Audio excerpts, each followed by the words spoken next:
आज तक रेडियो सुनता है सारा जहां।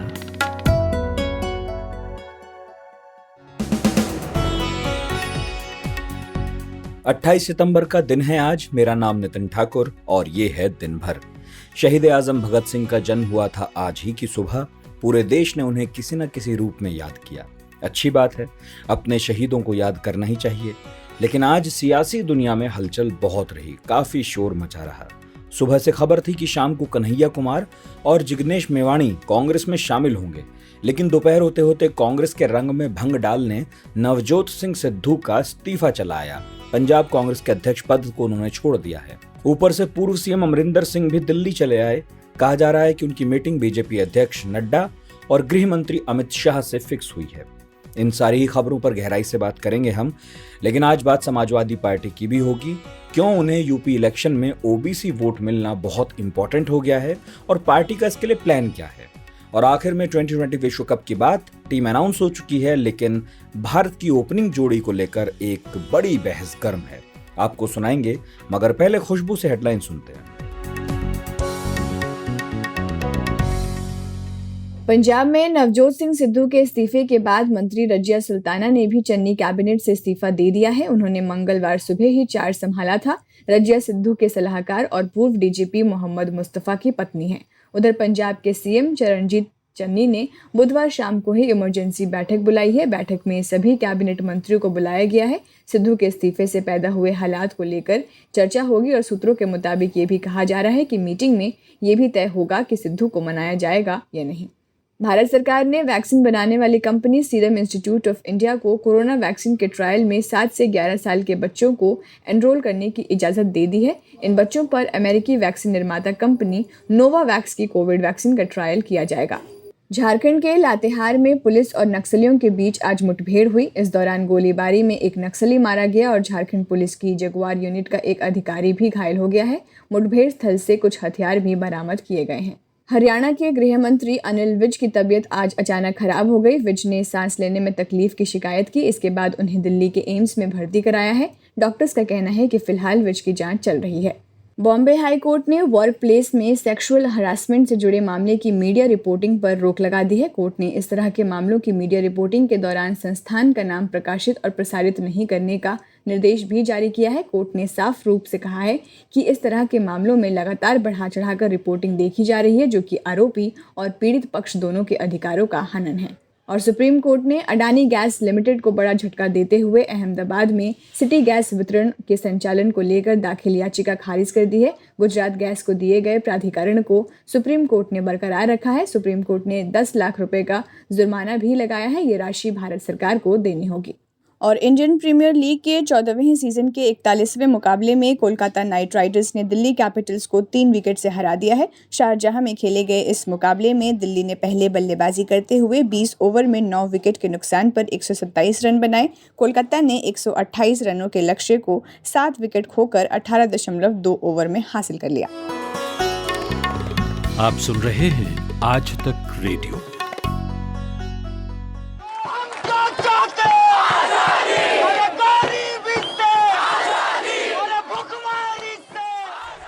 ये आवाज तो पहचानते ही हैं आप। जेएनयू छात्र संघ के पूर्व अध्यक्ष, पूर्व सीपीआई नेता कन्हैया कुमार की है। उसी सीपीआई जिसमें कन्हैया शामिल हुए तो लगा था कि पार्टी को हिंदी पट्टी में एक पॉपुलर चेहरा मिल गया है। कन्हैया ने वाम दल के टिकट पर बेगूसराय से बड़े धूमधाम से 2019 का लोकसभा चुनाव लड़ा था, लेकिन हार गए थे। अब उन्होंने सीपीआई से आज़ादी ले ली है और हाँ ना करते करते आखिरकार कांग्रेस का हाथ थाम लिया है। राहुल गांधी की मौजूदगी में आज उन्होंने कांग्रेस ज्वाइन की। इस मौके पर उन्होंने कबीर और नानक से लेकर नेहरू, गांधी, सरोजनी नायडू, वल्लभ भाई पटेल, भगत सिंह का जिक्र किया। तो क्या कहा कन्हैया ने, पहले ये सुनाते हैं। आज हम इस मुहाने पे खड़े हैं कि इस देश के भीतर भारतीय होने की जो पहचान है, जिसमें बुद्ध निहित हैं, जिसमें कबीर निहित हैं, जिसमें नानक निहित हैं, जिसमें हर बार हर दौर में सत्ता से सवाल पूछने का साहस होता है, उस भारतीय चिंतन परंपरा को बचाने की जरूरत है। इसीलिए हम कांग्रेस पार्टी में शामिल हुए हैं कि कांग्रेस पार्टी वो पार्टी है जो गांधी की विरासत को लेकर के आगे चलेगा। कांग्रेस पार्टी वो पार्टी है जो सरोजनी नायडू के विचारों को लेकर के चलेगा। कांग्रेस पार्टी वो पार्टी है जो अम्बेडकर, नेहरू, अशफाक उल्लाह खान, शहीद आजम भगत सिंह और मौलाना अबुल कलाम आज़ाद के रास्तों पे चलेगा। हम जब भी समानता और बराबरी की बात करते हैं, यह कुछ व्यक्तियों तक सीमित नहीं है, यह भारतीय होने का इतिहास है। और इस भारतीय होने के इतिहास को अपने आप में यदि कोई समेटे हुए है तो देश की सबसे पुरानी पार्टी है। कन्हैया की कांग्रेस ज्वाइन करने की सूचना आते ही पार्टी का दफ्तर स्वागत वाले पोस्टरों से एकदम पट गया था। दूसरी तरफ बीजेपी ने कांग्रेस को लपेटा।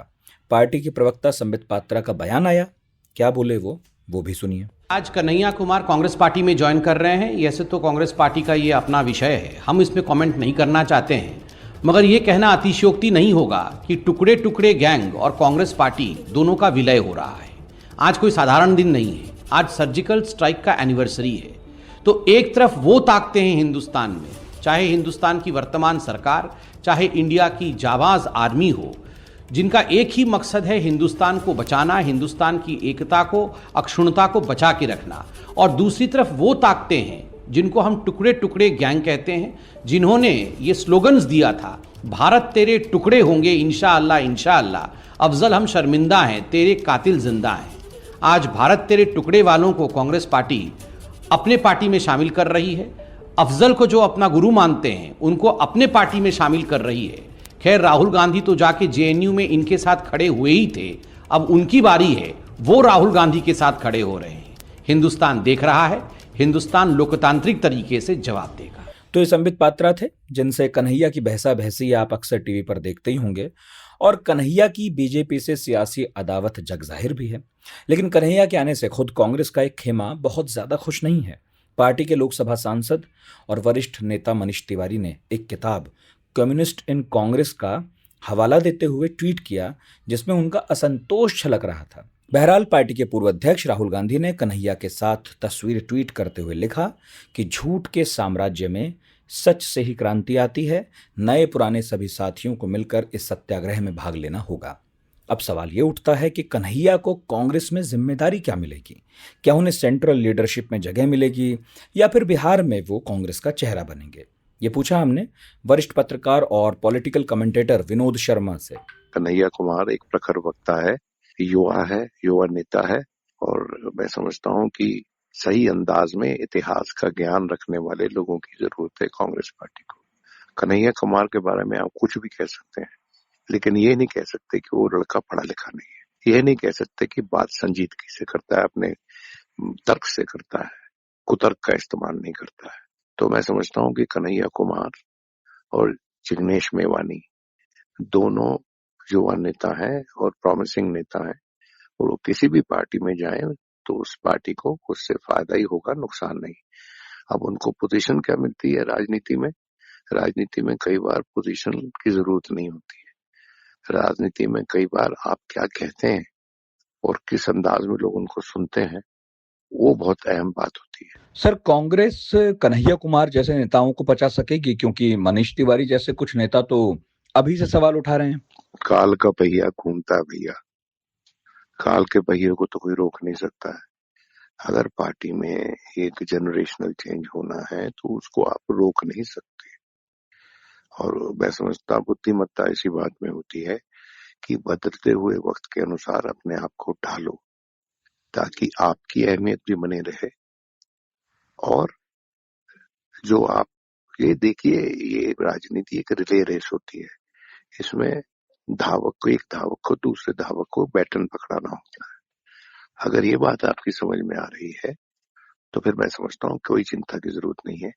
मनीष तिवारी एक प्रखर, एक बड़े ही इंटेलिजेंट नेता है, पढ़े लिखे हैं, रोज उनके आर्टिकल छपते हैं अखबारों में। तो किसी नए युवा के आने के कारण मनीष तिवारी की अहमियत कम नहीं होती कांग्रेस पार्टी में। मुझे नहीं पता उन्होंने ट्वीट में अपने क्या कहा है, लेकिन वो एक उन नेताओं में से हैं जो इनसिक्योर नहीं होंगे, ये मेरी राय है। अच्छा, एक आखिरी सवाल है, लेफ्ट क्यों नहीं संभाल पाया कन्हैया को? क्या वजह हो सकती है? दुनिया भर में वाम के खिलाफ एक मोर्चा खुला हुआ है, जो पूंजीवादियों ने खोला हुआ है, जो कैपिटलिस्ट ने खोला हुआ है, और मैं आपको बताता चलूं कि भारत जैसे देश में अगर आप वाम के विचार बिल्कुल धराशायी कर देंगे तो देश के लिए अच्छा नहीं होगा। गरीबों के लिए, कारकुनों के लिए बोलने वाली भी जमातें चाहिए हमको, और ईमानदारी से बोलने वाली जमातें चाहिए। मणिशंकर अय्यर कहता था कि जब जब वाम दल, जब जब लेफ्ट जो है वो मेरी पार्टी को क्वेश्चन करते हैं तो उससे मुझे फायदा होता है। उसके चलते मैं जो अपनी पॉलिसी है वो ज्यादा मजबूत कर लेता हूँ। जब वो पेट्रोलियम मिनिस्टर थे उन्होंने एक बार ये बयान दिया था। तो मैं समझता हूँ कि हमको उन विचारों को संभाल के रखना चाहिए जिन विचारों के चलते हमें सिक्के का दूसरा पहलू दिखता है, दिखाया जाता है। कन्हैया के साथ आज दिल्ली में गुजरात के वडगाम से एमएलए जिग्नेश मेवाणी भी दिखे। उनके भी कांग्रेस में शामिल होने की खबरें चल रही थीं। हालांकि उन्होंने ऑफिशियली पार्टी की मेंबरशिप ली नहीं और ये भी कहा कि 2022 के गुजरात चुनाव में कांग्रेस के सिंबल से लड़ेंगे, उसके लिए कैंपेन करेंगे। तो देर सवेर वो कांग्रेस का हिस्सा होंगे ही। तो ऐसे में जिग्नेश मेवाणी की कांग्रेस में एंट्री कितनी अहम है, हार्दिक पटेल के होते हुए कांग्रेस को जिग्नेश की जरूरत गुजरात में क्यों पड़ी, और पिछली बार निर्दलीय चुनाव जीतने वाले जिग्नेश को कांग्रेस की जरूरत क्यों पड़ी, ये पूछा हमने गुजरात में आज तक रेडियो रिपोर्टर गोपी घांगर से। देखिए, कांग्रेस में जिग्नेश मेवाणी की एंट्री को इसलिए भी अहम माना जा रहा है क्योंकि ना सिर्फ जिग्नेश मेवाणी को कांग्रेस की ज़रूरत है बल्कि कांग्रेस को भी जिग्नेश मेवाणी की ज़रूरत है। तो वैसे में यही माना जा रहा है कि दोनों एक दूसरे के लिए काफ़ी महत्वपूर्ण साबित होंगे, और ख़ास करके ऐसे वक्त पर जब कांग्रेस को एक दलित चेहरे की ज़रूरत है।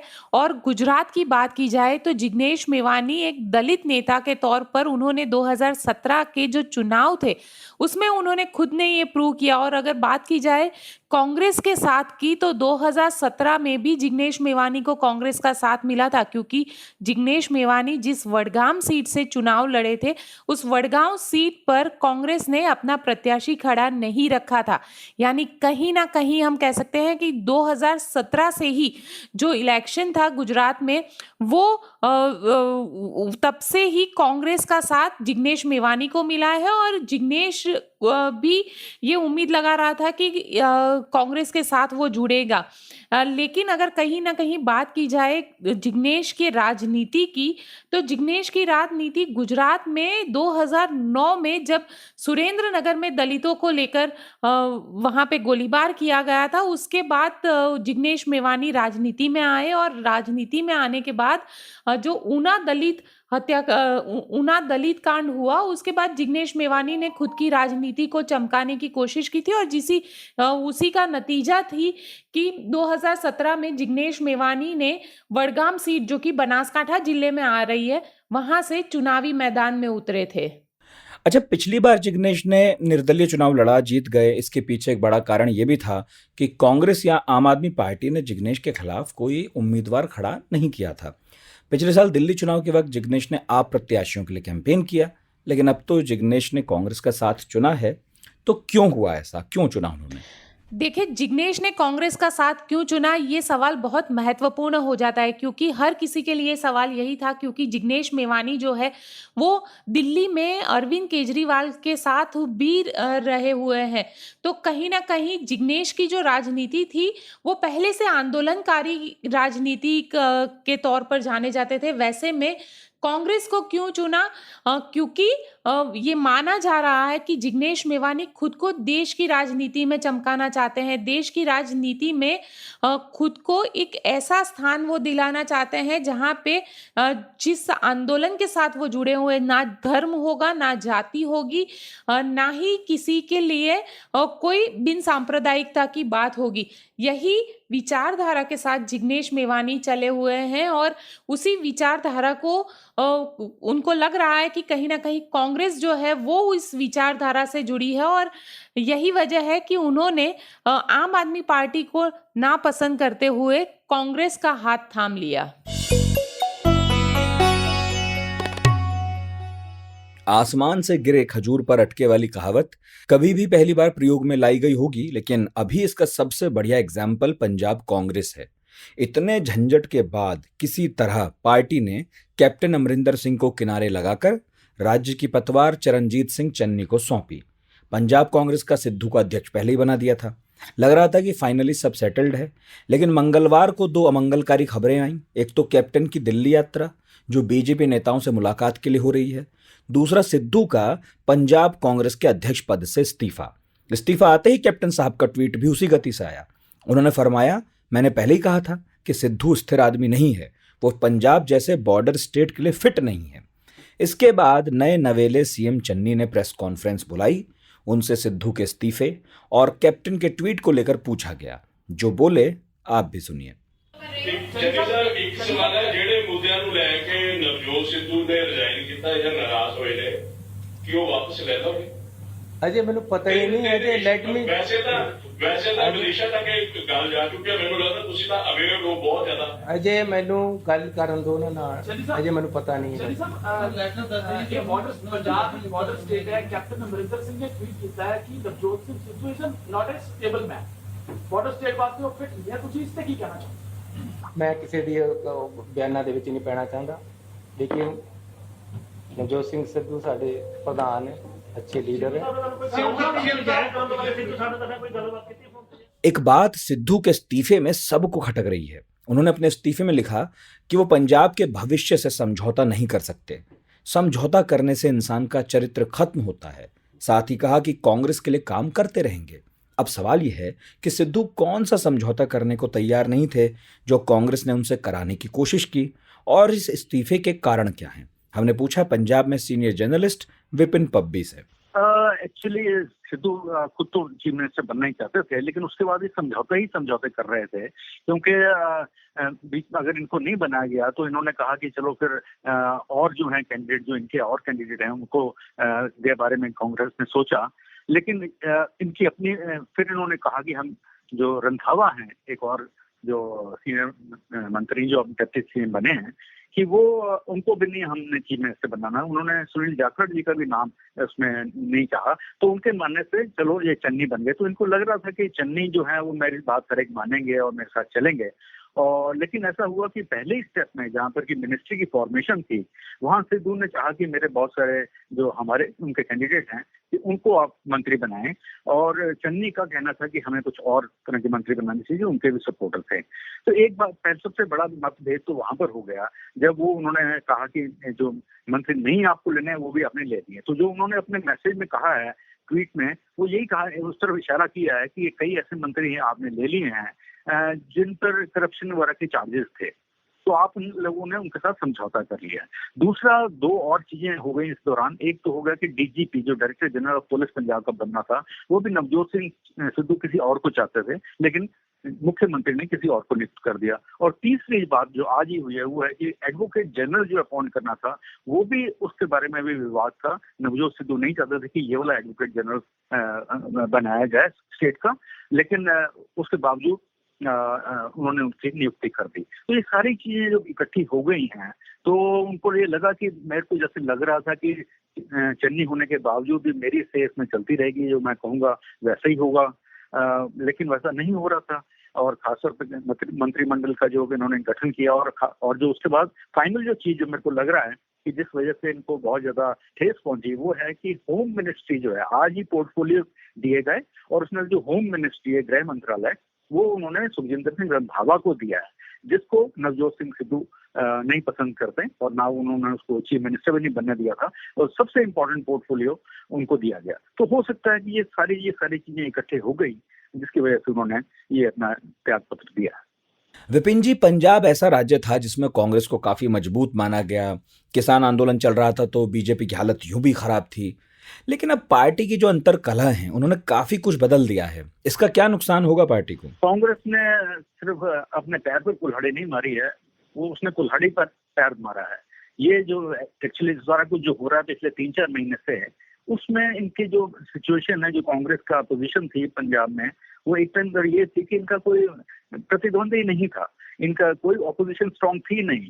भाजपा और श्रोमणी अकाली दल स्प्लिट कर गए थे आपस में, भाजपा का कुछ ज्यादा यहाँ पर है नहीं है, और श्रोमणी अकाली दल जो है वो किसान आंदोलन उनको जिम्मेदार समझता है कि वो जिम्मेदार थे। और आम आदमी पार्टी भी अभी बिखरी पड़ी है, ना उन्होंने कोई चीफ मिनिस्टर कैंडिडेट किया डिक्लेयर, ना कोई ज्यादा पॉलिटिकल एक्टिविटी अभी कर रहे हैं। तो ये लग रहा था कि कांग्रेस आराम से वापस सत्ता में आ जाएगी, इसमें किसी को कोई दो राय नहीं लग रही थी। ये हो सकता कि 80 की बजाय थोड़ी सीटें कम हो जाएंगी, लेकिन किसी दोबारा सरकार बना लेंगे।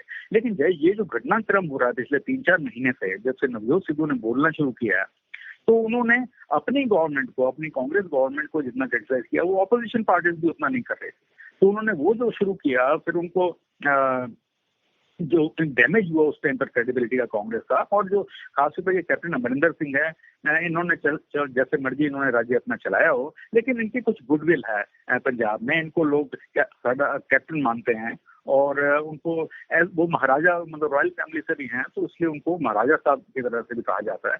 तो इतने सीनियर आदमी को इतना ह्यूमिलिएट करना जो इन्होंने किया, और किस तरह से उनको निकाला गया कि सीएलपी की मीटिंग बुला दी जिसके बारे में उनको बताया तक नहीं गया, तो वो सारी चीजें इकट्ठी होकर कांग्रेस को डैमेज सब जगह कर रही है और काफी ज्यादा डैमेज हुआ है।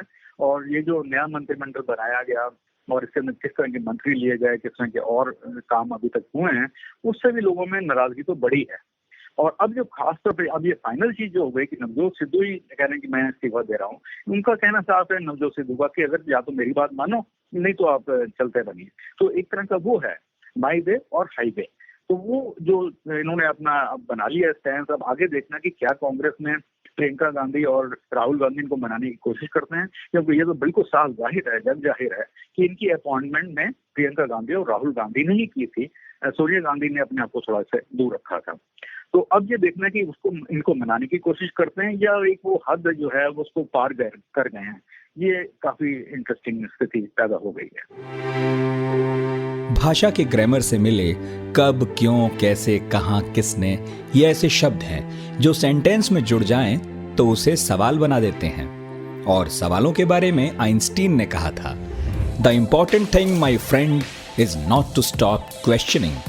मैं हूं नितिन ठाकुर और लेकर आया हूं एक ऐसा पॉडकास्ट जिसमें हम हर टॉपिक का रेशा रेशा खुलने तक सवाल पूछने से थकते नहीं। यहाँ हम बात करते हैं समंदर में दफन इतिहास से लेकर आसमान में उड़ते साइंस तक की। तो हर गुरुवार मेरी दुकान पर मिलेगा 4 किताबों के बराबर ज्ञान। आज तक रेडियो पर पढ़ाकू नितिन में, हमारी वेबसाइट के अलावा एप्पल पॉडकास्ट, गूगल पॉडकास्ट और स्पॉटिफाई पर भी। बात अब यूपी के विधानसभा चुनाव की।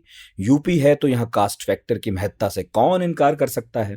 तो इसी फैक्टर को देखते हुए समाजवादी पार्टी ने विशेष रणनीति तैयार की है।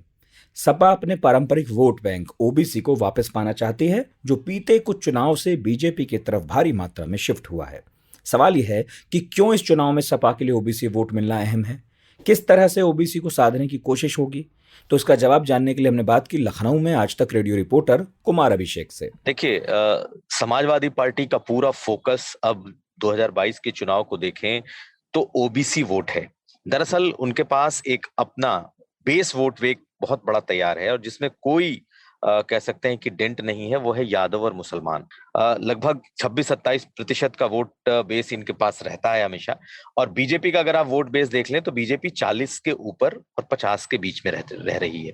ऐसी स्थिति में जो ओबीसी का वोट बेस है, समाजवादी पार्टी इस बार पूरी कोशिश में है कि वो ओबीसी में अपनी बड़ी सेंधमारी कर सके और उसे लगता है तभी वो शायद सत्ता में पहुंच पाएगी। और आप यही वजह देखिए कि इन्होंने जितने जो बड़े नेता बहुजन समाज पार्टी के रहे हैं, अगर वो नाराज हैं या निकाले जा चुके हैं या फिर ऐसे नेता जिन्हें लगता है कि समाजवादी पार्टी में वो आ सकते हैं, ऐसे लोगों को समाजवादी पार्टी न सिर्फ टटोल रही है बल्कि उन्हें अपने साथ लाने की पुरजोर कोशिश भी कर रही है। तो एक बड़ा वर्ग ओबीसी का है जिसे समाजवादी पार्टी को लगता है कि वो उन्हें अपने साथ ला सकते हैं और वही कोशिश इस वक्त दिखाई दे रही है। और वो बड़ा वर्ग ओबीसी का जो है उसमें कुशवाहा, मौर्य ऐसी जो जातियां हैं ये ज्यादा है। अच्छा अभिषेक, आपने बसपा वगैरह से नाराज नेताओं की बात की कि उनके सहारे सपा जो है वो ओबीसी वोट बैंक को अपने पाले में लाने की कोशिश करेगी। तो कौन कौन से नेता हैं ये, किस खास जाति के हैं, किस खास इलाके में इनका प्रभुत्व है? देखिए, 2 तरीके से इस बार समाजवादी पार्टी ओबीसी का वोट बैंक है उसे अपने पाले में करना चाहती है। पहला तो ये कि इनके पास अपने जो ओबीसी नेता हैं उनके सम्मेलन कर रही है ताकि ज्यादा से ज्यादा उन तक पहुंच सके। एक कोशिश और उनकी हो रही है कि बीएसपी के जो बड़े ओबीसी नेता हैं, लालजी वर्मा, रामाचल राजभर, लगातार अखिलेश यादव समाजवादी पार्टी के टच में हैं, कई बार मुलाकात कर चुके हैं, उनकी तस्वीरें भी सामने आ गई। तो कुर्मी, राजभर और आरएस कुशवाहा, ये 3 नाम हैं जो साफ साफ दिखाई दे रहे हैं। इसके अलावा केशव प्रसाद मौर्य, केशव देव मौर्य, जिनका कि पूरा इलाका आप कह लें तो बदायूं से लेकर के कासगंज, एटा, इन इलाकों में इनका अच्छा प्रभाव है। समाजवादी पार्टी को लगता है कि अगर वो क्षेत्रवार कुछ बड़े ओबीसी नेताओं को अपने साथ साध सके, छोटे दल जिनका कि अपने अपने पॉकेट्स में बड़ा प्रभाव है उनको अपने साथ ला सके, तो वो शायद ओबीसी वोट बैंक में बड़ा डेंट कर सकती है। और उसकी यही रणनीति इस वक्त दिखाई दे रही है। आप देखें जो प्रयागराज का इलाका है, उस इलाके में इंद्रजीत सरोज जैसे नेता हैं जो कि समाजवादी पार्टी के लिए स्तंभ बने हुए हैं। जो बस्ती, अंबेडकर नगर या पूर्वांचल का ये इलाका है, इस इलाके में लालजी वर्मा जैसे लोग हैं जिनका कुर्मियों में प्रभाव है, उनको उन नेताओं के साथ आगे बढ़ना चाहती है। रामाचल राजभर के कह लीजिए नेता हैं, बसपा से मंत्री और प्रदेश अध्यक्ष सब रह चुके हैं, तो उनका जो टारगेट है बड़ा क्लियर है। उसी तरीके से केशव देव मौर्य, या जिनका नाम केशव प्रसाद मौर्य भी कहते हैं, इनका भी अपना एक वोट बेस है, इनके साथ भी ढेरों कार्यकर्ता हैं। तो समाजवादी पार्टी हर उस ऑप्शन को इस वक्त अपने पास ले रही है जिससे ओबीसी उनके पाले में आ सके, और खासकर उसका फोकस छोटे दल और ऐसे नेता हैं जिनका अपना जनाधार है। सियासत छोड़िए, बात करते हैं अब क्रिकेट की। अक्टूबर में होने वाला है 2020 विश्व कप। टीम अनाउंस हो चुकी है। भारत का पलड़ा काफी भारी है, लेकिन जैसे जैसे वर्ल्ड कप के शुरू होने के दिन नजदीक आ रहे हैं, कयास बहुत बढ़ गए हैं। भारत किस तरह से टीम संयोजन बनाएगा, कौन से प्लेइंग 11 के साथ आएगा, तमाम तरह की बातें हैं और बहस चल रही है। मिडिल ऑर्डर की मजबूती का दावा हो रहा है। इस बीच भारत की ओपनिंग जोड़ी को लेकर भी बहस चल पड़ी है। असल में इन दिनों वनडे या टेस्ट 2020 वगैरह किसी में भी भारत ने कोई पक्की जोड़ी नहीं उतारी अपनी। अक्सर 2020 मैचेस में आपने देखा है ओपनिंग जोड़ी बदलती रहती है। ऊपर से शिखर धवन भी टीम में नहीं है, तो फिक्स्ड ओपनर्स के तौर पर भारत के पास कोई 2 नाम ऐसे नहीं हैं जिन पर श्योरिटी हो सके। तो सवाल यह है कि वर्ल्ड कप के लिए बेस्ट पॉसिबल ओपनिंग जोड़ी क्या हो सकती है इंडिया की, जिनके साथ हम मजबूत शुरुआत कर सकते हैं। ये पूछा मैंने आज तक रेडियो के खेल पत्रकार मोहम्मद इकबाल से। देखिए, मुझे लगता है कि रोहित शर्मा और लोकेश राहुल सबसे बेहतर विकल्प हो सकते हैं, क्योंकि दोनों ही बल्लेबाजों के अगर रीसेंट फॉर्म को देखें तो बहुत अच्छी है। हालांकि रोहित शर्मा का फॉर्म उस तरीके से मुंबई इंडियंस के लिए दिखाई नहीं दे रहा है, लेकिन फिर भी रोहित शर्मा ने इंग्लैंड में बहुत अच्छी क्रिकेट खेली है, और रोहित शर्मा जैसे स्टेचर के बल्लेबाज को फॉर्म में वापसी करने में बहुत ज्यादा, या कहें कि रनों के बीच वापस लौटने में बहुत ज्यादा समय लगेगा नहीं। और राहुल लगातार वो अपनी टीम के लिए, पंजाब के लिए रन कर रहे हैं। तो मुझे लगता है कि रोहित शर्मा और लोकेश राहुल को ही पारी की शुरुआत करनी चाहिए। इसके पीछे एक वजह यह भी है कि दोनों ने पास्ट में जितनी बार भारत के लिए आई थिंक शुरुआत की है, 23-24 मरतबा वो पारी की शुरुआत कर चुके हैं, और 1000 से ज्यादा रन ओपनिंग स्टैंड के लिए बनाए हैं दोनों ने। तो तजर्बा भी है, अंडरस्टैंडिंग भी है, और सेलेक्टर्स ने प्राथमिकता दी है इन्हीं दोनों को। अगर ओपनर की बात करेंगे तो इन दोनों को ही बतौर ओपनर चुना गया है, और तीसरे विकल्प के रूप में ईशान किशन को टीम में चुना गया है। तो यकीनन ईशान किशन ओपन तो नहीं करेंगे, फर्स्ट चॉइस वो हो नहीं सकते। तो रोहित शर्मा और लोकेश राहुल मुझे लगता है कि दोनों ओपन करते हुए नजर आने चाहिए वर्ल्ड कप में। अच्छा इकबाल, जैसा आपने जिक्र किया कि रोहित विराट की जोड़ी का ओपनिंग विकल्प के तौर पर अच्छा इस्तेमाल हो सकता है, तो थोड़ा आंकड़ों के लिहाज से बताइए कि ये कितनी सफल जोड़ी रही है। अगर ओपन करना चाहें तो इसमें कोई प्रॉब्लम भी नहीं है। देखिए, रोहित शर्मा और विराट कोहली अगेन बहुत सक्सेसफुल रहे हैं T20 फॉर्मेट में, काफी रन भी किए हुए हैं, लेकिन मुझे लगता नहीं है कि रोहित शर्मा के साथ विराट कोहली ओपन करेंगे। जहां तक आंकड़ों का ताल्लुक है, आंकड़े ये बताते हैं कि रोहित शर्मा ने बल्कि विराट कोहली ने अपने करियर में इंटरनेशनल मैचों में सिर्फ 8 बार ओपन किया है। उसमें से सिर्फ 1 मरतबा उनकी जोड़ी बनी थी रोहित शर्मा के साथ, वो भी 2021 में जब इंग्लैंड की टीम भारत दौरे पर आई थी। आखिरी T20 मैच खेला जा रहा था अहमदाबाद में, और वहां पर हालांकि दोनों ने बहुत जबरदस्त पार्टनरशिप की थी। 94 रन जोड़े थे पहले विकेट के लिए, और 80 नॉट आउट किए थे विराट कोहली ने उस मुकाबले में। लेकिन बतौर ओपनर, जो 8 T20 इंटरनेशनल्स में ओपनर के तौर पर जो विराट कोहली खेले हैं, उसमें उनके आंकड़े, जब वो नंबर 3 पर खेलते रहे इंटरनेशनल मैचों में, उनसे नीचे गिरते हुए दिखाई देते हैं। उनकी एवरेज इंटरनेशनल T20 क्रिकेट में 50 से ऊपर की है और स्ट्राइक रेट लगभग 140 के करीब है। लेकिन जब वो ओपन करने के लिए गए हैं भारत की तरफ से 8 मैचेस में, उसमें उनकी एवरेज गिर करके लगभग 25-26 के आसपास हो गई है और स्ट्राइक रेट जरूर थोड़ा सा बेहतर हुआ है। 146 की स्ट्राइक रेट उनकी लगभग रहती है बतौर ओपनर, लेकिन एवरेज की बात करेंगे तो एवरेज गिरा है। और स्ट्राइक रेट ज्यादा होने का जो कारण है वो भी समझ में आता है, क्योंकि पावर प्ले में उनको ज्यादा ओवर्स खेलने के लिए मिलते हैं, तो पावर प्ले में उसका थोड़ा स्ट्राइक रेट बढ़ जरूर जाता है। लेकिन अगर सक्सेस रेट की बात करेंगे तो नंबर 3 पर ही विराट कोहली क्योंकि सक्सेसफुल रहे हैं, तो मुझे लगता है कि नंबर 3 पर ही विराट कोहली को बैटिंग करना चाहिए और रोहित और राहुल को ओपन करने के लिए जाना चाहिए। इकबाल, आखिरी सवाल है मेरा।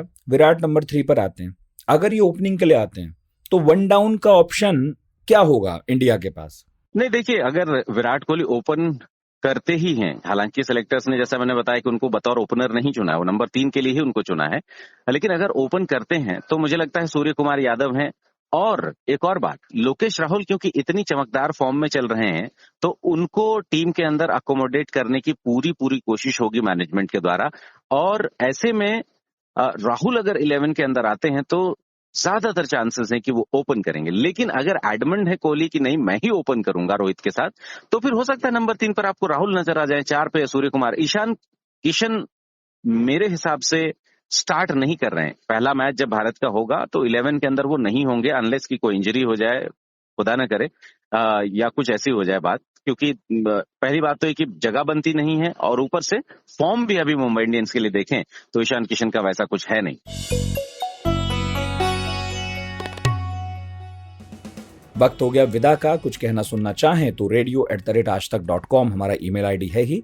और हमें आप अगर आज तक रेडियो के पेज पर सुनते हैं तो इसके अलावा भी सुन सकते हैं, बहुत सारी जगह हैं, Spotify, Google podcast, Apple podcast, Wynk, Gaana, Jio सावन, इन किसी भी एप्लीकेशन पर जाइए, दिन भर लिखिए, आज का दिन लिखिए, पढ़ाकू नितिन लिखिए, जो आप चाहते हैं वो लिखिए और फिर सब्सक्राइब कर लीजिएगा, फॉलो कर लीजिएगा, ताकि हम जब भी कोई नया एपिसोड डालें आपको तुरंत पता चल जाए। आज का दिन भर प्रोड्यूस किया है खुशबू ने और साउंड मिक्सिंग की है अमृत रेगी ने। मेरा नाम नितिन ठाकुर है। सुनते रहिए आज तक रेडियो।